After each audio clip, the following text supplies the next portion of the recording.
আগে যতদিন ভিডিওটা দেখে ধারাতে আসি, যতদিন তোর ধারা তারপরে দেখতাম আপনাদের সাথে কিছু কথা বলি। কখনো ছেড়ে যাবেন না। কখনো ছেড়ে দেব। দোয়া করে আপনার আমার মা মার জন্য দোয়া করে আমার মা যার একটু সুস্থ হতে পারে, আর কিছু চাপ নেই। কখনো মাকে ছেড়ে যাবেন না। না কখনোই আপনার স্ত্রী ছেড়ে চলে গেছে কিন্তু আপনার দুঃখ নেই, দুঃখ নাই। তো মাকে পাইছেন তো।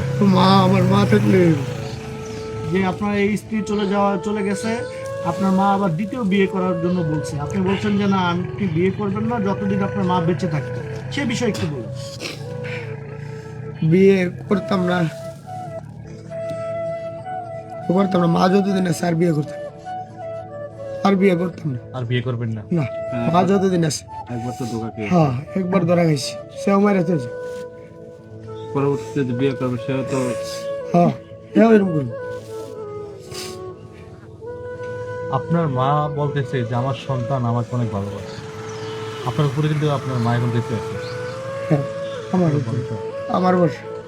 আপনার তো আরো ভাই আছে, তারা খোঁজ খবর নেয়।